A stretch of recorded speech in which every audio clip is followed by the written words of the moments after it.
All right, so today we're going to be diving into something pretty cool. How people kind of signal they're interested in someone romantically.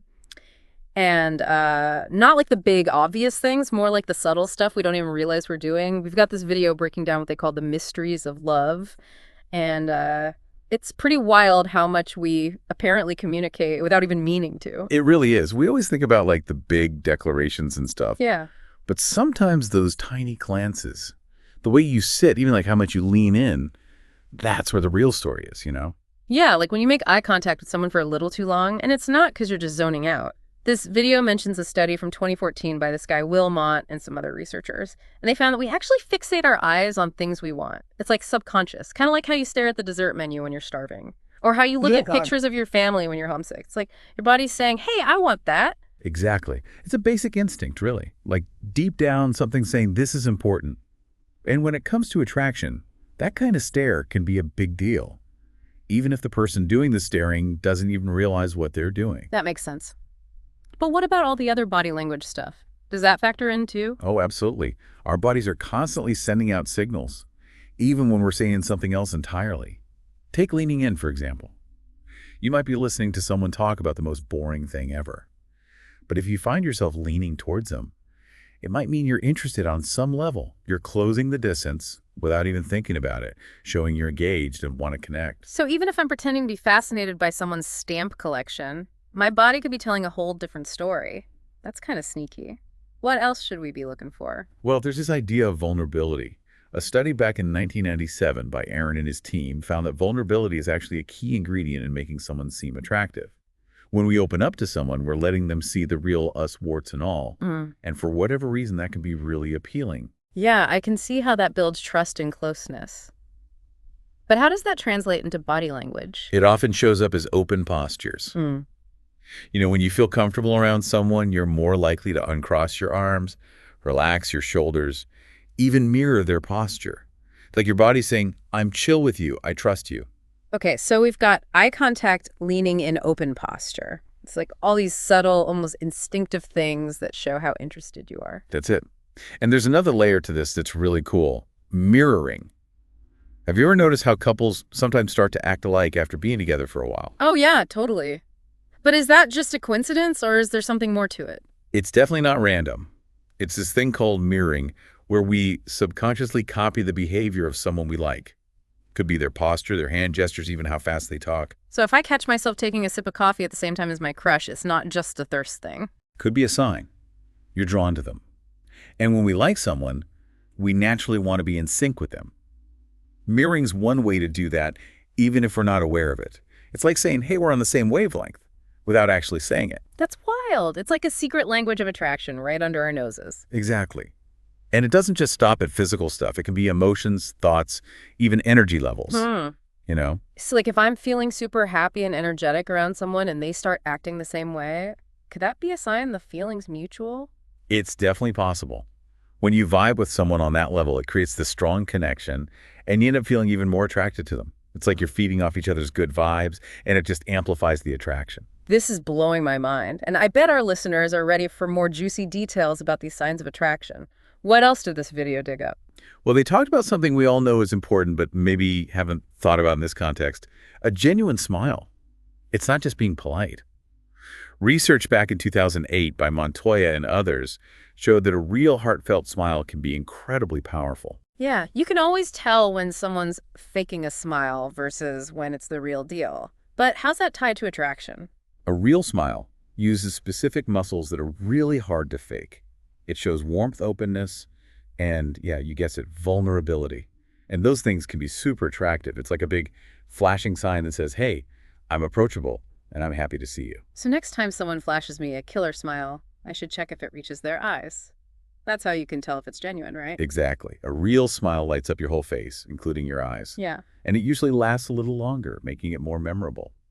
It's a subtle but effective way to show you're feeling good and to connect with someone. It's like I'm learning a whole new language.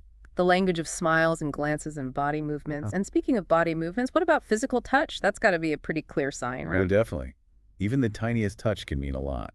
Think about how just a light brush of the hand or a quick touch on the arm can give you chills. I know exactly what you mean. It's like a little spark that instantly makes you feel connected to the other person. That's because physical contact releases these feel-good hormones, like oxytocin.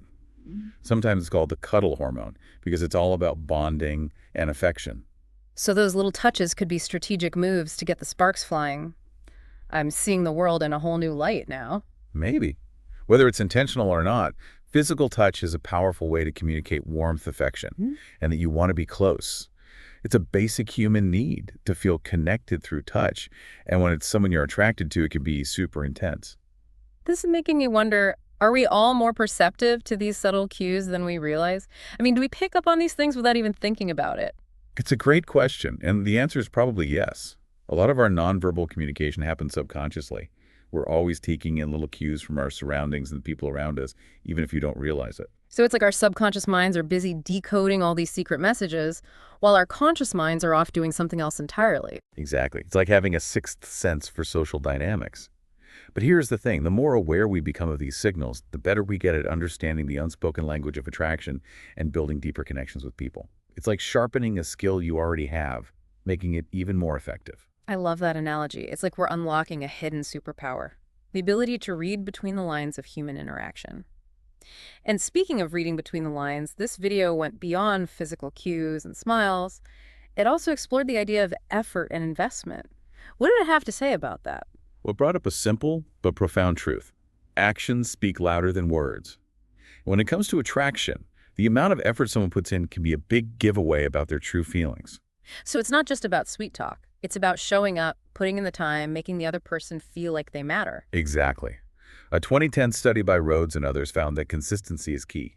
If someone's always making an effort to see you, spend time with you, nurture the connection, it suggests they see real potential there.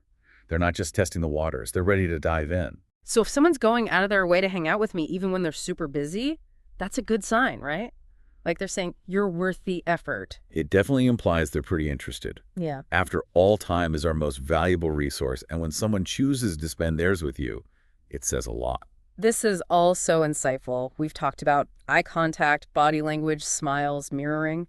It's like I'm becoming a love detective ready to decode the world. Yeah. But before we move on to the next part, what are your thoughts on this whole effort and investment thing? Anything that stood out to you? You know what I find fascinating is how these little acts of effort often go unnoticed. But they can be incredibly important for building a strong foundation for any relationship, whether it's romantic or not. It's about showing someone you care enough to go the extra mile, that you're invested in their well-being. That's a great point. It's not always about grand gestures. It's those consistent everyday things that show you're really present and invested. Exactly. It's those seemingly insignificant gestures that can actually mean the most. I love that. And for our listeners, I'm curious, have you noticed any of these signs in your own interactions? Maybe with a friend, a coworker, even someone you just met. Take a second to think about their behavior, their body language, their gaze. You might be surprised by what you uncover. But we'll dig into even more fascinating stuff in the next part of our deep dive, so stay tuned. Yeah, it's kind of crazy how much we show about what we're thinking without even saying a word. Right. We were just talking about how much effort someone puts in can be a big sign of attraction, like going out of your way for someone even when you're swamped. And that ties into this idea the video talks about, how we're more likely to invest time and energy into the things we really care about, the people we value, you know? That makes sense. Yeah. Like how you take good care of something you own that's really special to you, or how you'll spend hours on a hobby you love. You don't just give up on those at the first hurdle. Exactly. Yeah. And it works the same way with relationships. When someone's consistently making time for you, trying to stay in touch, it's a pretty strong sign they see you as more than just a casual acquaintance. So like if someone's always texting me back, even if it's just quick replies between meetings, that's a good sign. Yeah. They're not just blowing me off. It could be. Everyone communicates differently, of course.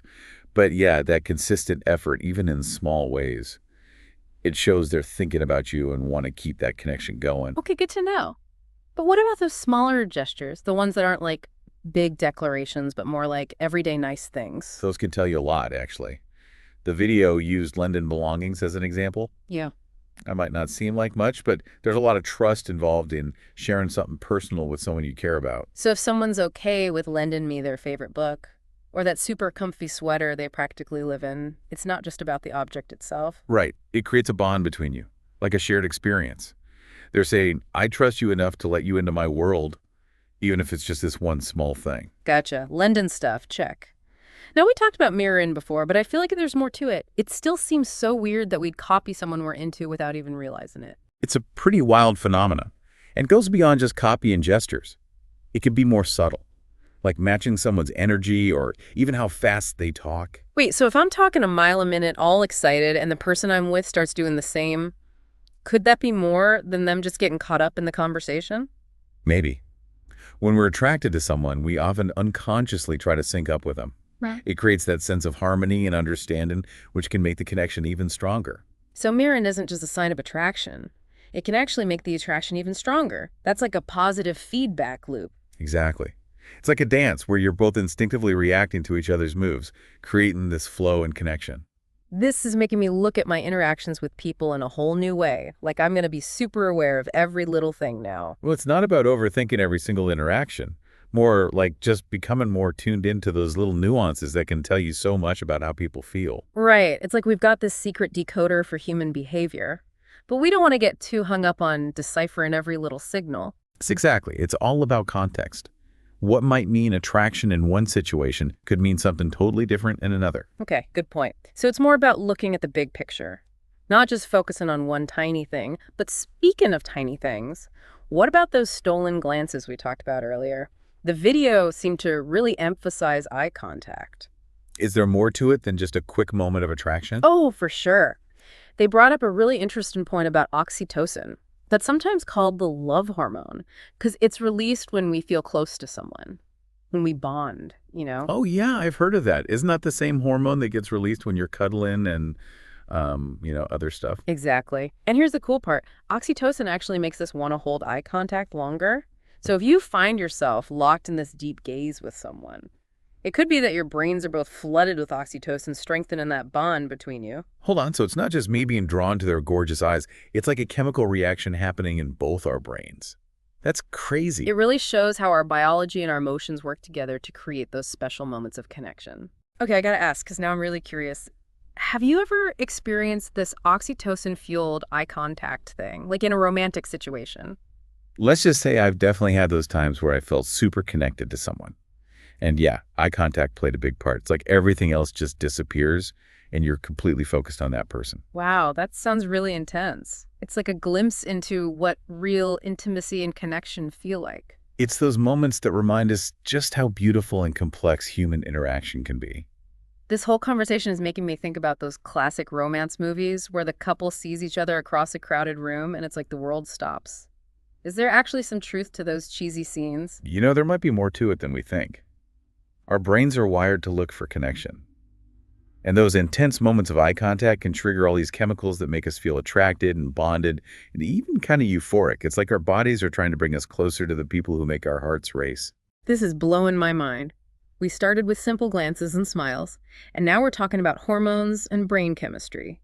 But before we get too lost in the science of it all, I want to bring it back to our listeners. What's something they can take away from this? What's a practical tip they can use in their own lives? One thing that stands out to me is how we've been talking about spotting the signs that someone's into you. But understanding these cues can also help us be more aware of our own nonverbal communication. Oh, I see what you mean. It's not just about decoding the signals other people are sending. It's about paying attention to the messages we're sending out, too. Right. We've all been there where we like someone, but we're not sure how to show it. Well, now we've got all these subtle techniques we can use. So instead of stressing over what to say, we can let our eyes, our body language, even our smiles do the talking. It's like a secret flirtation language. You got it. And while being genuine and respectful is always important, knowing about these subtle cues can help us express our feelings in a way that feels authentic and purposeful. Okay, that changes everything. So if I want to let someone know I'm interested, I can try using some of these things, like holding their gaze a little longer, leaning in when we're chatting, maybe even mirroring their movements. It's definitely worth trying, but remember the key is to be subtle and real. Don't force it. Yeah. Let your actions come naturally. Right, it shouldn't feel like I'm doing a choreographed dance. It's more about gently matching their energy, creating that sense of connection we talked about before. Exactly. It's about letting your true self shine through and using those unspoken signals to strengthen the bond between you.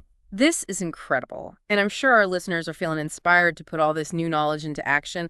But before we send them out there subtly flirting with everyone they meet, I think we got to address the elephant in the room. Can we really trust these subtle cues to tell us how someone feels? That's a great question, and honestly, not always. These cues can give us clues, but they're not foolproof. Right. We don't want our listeners mistaking every accidental touch or quick glance for a sign of undying love. Exactly. It's all about context, looking at the whole picture, not just one tiny detail. So instead of getting fixated on one little thing, we should look for patterns in their behavior, consistent effort, a bunch of different cues that point towards genuine interest. Right. And remember, everyone communicates differently. Some people are naturally more expressive than others. So just because someone's not showing a ton of obvious signs doesn't necessarily mean they're not interested. They might just have their own way of showing it. Exactly. That's where being able to talk openly comes in. Huh. Nonverbal cues can tell us a lot, but there's nothing quite like a good old-fashioned conversation. So even if I'm like a master at decoding all these secret signals, I shouldn't be afraid to just ask someone how they feel. You got it. Honesty and direct communication are essential for healthy relationships, and it can save you a lot of guessing and potential heartache. Great advice. So to our listeners, don't be afraid to combine your newfound knowledge of subtle cues with the power of actually talking to each other. It's the best way to navigate the sometimes confusing world of attraction and build strong connections. Absolutely. And as we move into the last part of our deep dive, we'll explore even more cool insights into the language of love and how it can help us in all our relationships, not just the romantic ones. So we've covered a lot of ground in this deep dive, haven't we? From those sneaky glances and subtle touches to the whole world of mirroring and oxytocin. It's been quite a journey through the language of love. Yeah, and we've talked about how important context is and how talking openly is still crucial. Those nonverbal cues are just one piece of the puzzle when it comes to relationships. Exactly. But before we wrap things up, I'm curious, what are your final thoughts on all this? Anything that wasn't specifically said in the video, but that kind of jumped out at you? You know what strikes me is how these signs of attraction, they're not just for romantic relationships. They apply to pretty much all our interactions with friends, family members, coworkers, even strangers. Oh, I see what you're saying. It's Ah. about being more aware of those unspoken signals that are always flying back and forth no matter who we're with. Right? If we pay attention to those signals, the eye contact, the body language, the genuine smiles, it can help us understand all our relationships better, not just the romantic ones. That's a fantastic point. Mhm. It's like we're expanding our awareness of how people connect with each other. It makes us more present, more empathetic in all our interactions. Exactly. It's about recognizing that everyone's communicating all the time, even when they're not actually saying anything. Yeah. And when we pick up on those unspoken messages, we can build stronger, more genuine connections with the people around us. I love that. It's like a ripple effect, starting with attraction and then spreading out to touch all our relationships. And here's another interesting idea. The video focused on recognizing signs that someone's into you. But what if we look at it from the other side? Could understanding these cues also help us get better at expressing our own feelings? Oh, I like that. So instead of just reading the signals other people are sending, we could use this knowledge to send out our own subtle messages. Exactly. Imagine being able to subtly show your affection with a lingering glance, a warm smile, a gentle touch, or even lending someone a special book. It's like a secret art form, a way to create those unspoken connections that bring people together. Exactly. And while being genuine and respectful should always be our top priority, knowing about these subtle cues can help us express our feelings in a way that feels authentic and deliberate. This deep dive has been eye-opening. It's completely changed how I think about love, attraction, and connection. I'm already noticing those subtle signals everywhere I go. That's the amazing thing about it. Once you become aware of them, you can't unsee them. It's like discovering a whole new level of human interaction. So to our listeners, we encourage you to go out and explore the language of love. Pay attention to those subtle signs, both in yourself and in others. You might be surprised by what you find. And you never know. You might even find yourself getting better at expressing your own affection, too. This has been the Deep Dive, and we'll be back soon with another fascinating look at human behavior. Until then, keep your eyes open and your hearts ready for connection.